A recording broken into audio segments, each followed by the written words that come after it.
안녕하세요. 최상위권 글로벌 입시의 플랫폼 폴아카데미입니다. 오늘 만나볼 학생은 SAT 1490과 11학년 때 AP 5과목, 12학년 때 AP 6과목으로 3년 특례 연대 화공, 성대 공대, 서강대 화공, 수연대 ISE, 중대 신소재를 지원했고 성대 공대, 서강대 화공, 그리고 중대 신소재에 최종 합격하였습니다.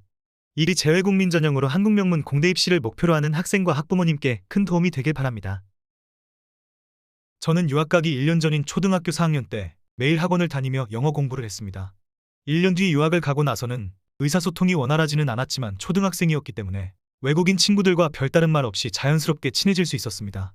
저는 만약 유학을 언제 보낼지 고민이신 학부모님들이 계시다면 차라리 친구들과 뛰어놀면서 자연스럽게 영어를 배울 수 있는 어린 나이에 유학을 가는 것을 추천드립니다. 또한 초등학생 때부터 여러 분야에 대한 다양한 경험과 시도를 하는 것이 좋다고 생각합니다. 저는 초등학교 1학년 때부터 바이올린, 발레, 과학탐구 학원과 같이 제가 흥미로워하는 여러 활동들을 해나갔습니다. 중학교 당시 저는 학점제로 평가하는 IB 스타일 학교에서 공부했습니다. 저는 학점을 관리하는 가장 좋은 방법은 계획 세우기를 습관화하는 것이라고 생각합니다. 중학교 때는 과제나 시험이 하루에 여러 개가 많이 겹치지 않지만 고등학교 때는 같은 날에 다른 과목의 시험을 여러 개 보는 일이 허다하기 때문에 효율적인 시간 배분을 통해 학생의 목표에 도달하는 것이 중요합니다. 저는 9학년 마치고 여름방학 때 SAT 공부를 하기 시작하여 남은 3년 동안도 어떤 식으로 점수를 올려야 할지 알 수 있었습니다.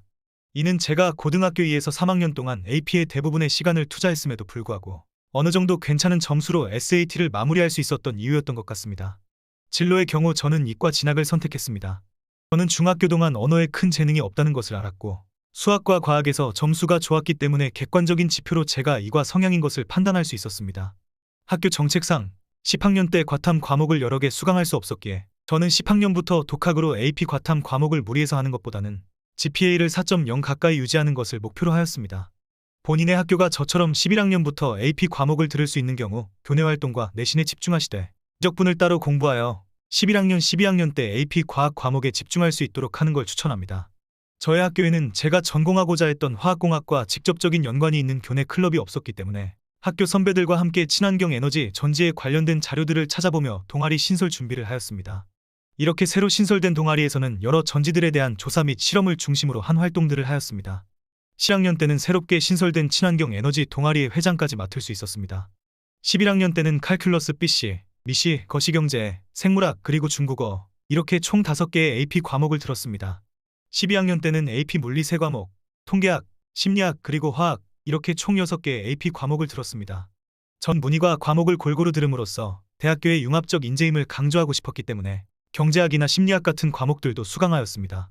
11학년 때 생물학에서 4점이 나왔기 때문에 제가 희망했던 한국 대학교의 생화학과를 지원하기에는 무리가 있었습니다. 카운슬링 선생님께서 차라리 공대를 목표로 하는 것을 제안해 주셔서 저는 12학년 때 물리를 새로 배우기로 결심했습니다. 저처럼 12학년 때 진로를 틀어도 좋은 결과가 나올 수 있기 때문에 늦게라도 따로 공부해보지 않은 AP 과목을 해야 할까 고민하고 계신다면 도전하는 것을 추천드립니다.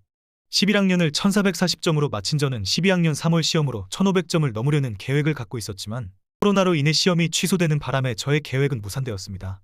결과적으로 저는 SAT는 1490점으로 마무리했습니다.